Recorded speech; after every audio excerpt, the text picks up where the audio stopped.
Hello, my name is Ted Lederer, and you're watching another episode of It's All About Art. And today we're going to be in conversation with graffiti artists and abstract painters, Scott Sueme and Tony T, also known as Ensoe. We're at their downtown studio in Vancouver. Nice to see you, Scott. Hey, Ted. Good to see you again. Hey, Ted. Tony, it's good to see you again. So we're here today at your studio, which you share with a number of other artists, because we have an upcoming exhibition, and the title of that show is? Positive Places and Negative Spaces. From Graffiti to Deconstructivism. So the show is in July. Tell me why From Graffiti to Deconstructivism? Well, basically it's about progression and, working within graffiti. A lot of it is text-based, and you're working with letter forms, and there's, a lot of restrictions on what you can do and sort of what's applicable within the culture. So deconstructivism has to do with abstracting those things and removing them out of the equation and beginning to explore certain nuances and subtleties that exist while you're doing graffiti as well. So what we're trying to do is take the smaller subtleties that people may overlook within our art, or the things that we've learned from doing graffiti for so long, color relationships, color theory, textures, aesthetics, and basically removing the constrictions of having to represent it through a letter-based product. Because when you're working with letter forms, there's only so many ways you can distort, for example, the letter A before it doesn't become anything. So, so working within that for so many years, eventually you want to, not paint the letter A. You want to, showcase the paint for what it really is. This is spray paint. This is latex. These are the materials that we've come to use outdoors, and now we're trying to showcase them in a more pure form or a different side. Us with the graffiti background, it presents a new formula for this abstraction. It's a new and a very exciting. And how that kind of ties into deconstruction is when you remove the letter base, what still makes it a good art piece? What makes my graffiti a good art piece? Is it the style of my letters, or is it where I put them and where I put the color? Right. So the same things make a good abstract painting as make a good realist painting. In a sense. Form, color, balance, composition. Those don't change. Yeah. It's all the same. It's interesting because you're not just any two graffiti artists. I mean, let's say it as it is. You're certainly two of the best known and most respected graffiti artists in Vancouver, and pretty much from what I'm told is that you go anywhere in the graffiti world and they know you two.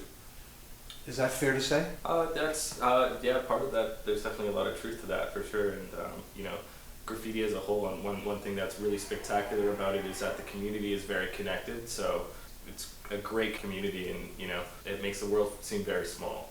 I know that both of you, really the graffiti art on the street is not so much what you do anymore, and you've really morphed into this studio practice and into fine art.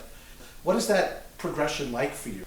It's taken a step back and looking at all the skills and qualities that I've built upon in the last decade of my life doing graffiti, and what do I want to do with those now. So basically I'm exploring that and trying to see where that's going to lead me with my art. My biggest issues as an artist is like struggling over whether or not I'm making the right marks, or humming and hawing over concepts, and like whether or not this represents me. Well, in graffiti, none of that really, you don't really get a chance to. I mean, you go out and you have to do it.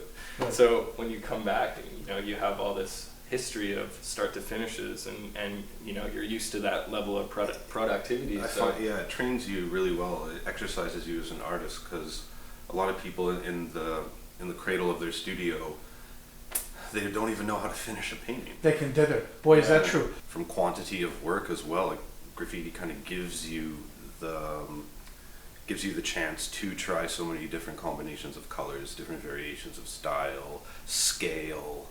All those things really exercise your mind as an artist, and you can get past hurdles that you may have been stuck on because you've been able to paint enough. Yeah. Your show coincides with an international drawing exhibition in Vancouver, and we've actually put you in that exhibition and tied it to that international drawing exhibition. Where's the link? Well, the root of graffiti basically is drawing. If you can't draw, you're not much. So I think it's pretty prevalent in the root of the work. Some of it differs a little bit by expressing other aspects of graffiti, but a lot of the work going into the show as well will express the root of where it's coming from. Right. Gentlemen, is there anything else you'd like myself or the viewers to know about yourselves, about the exhibition, about graffiti in general?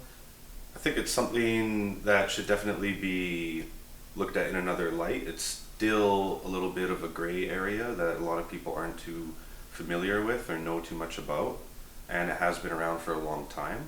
So it is good to see things like this happening that are kind of opening up other people's eyes and giving them a little bit more insight onto what it is we're doing exactly, because there are a lot of connotations that come along with graffiti.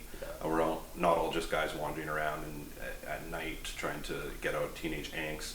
So, although there are those people out there. There are, right? It's part of right. it. But like you said before, going from realist work to abstract work, it shows that we're well trained in what we're doing, because we've gotten to the point where we're willing to discard what we've held most dear and what's made us who we are. So if we can let go of that, it shows that we've transcended quite far in the realm. Well said. Yeah. Well said. Good to see you, Scott. Yeah, you too. I look Ted. forward to it again. I'm so excited. Yeah. Thanks, Ted. Good to see you. You too. My name is Ted Lederer, and you've been watching another episode of It's All About Art, and we've been in conversation with Scott Sueme and Tony T, also known as Ensoe. And we look forward to seeing you again very, very soon. Bye for now.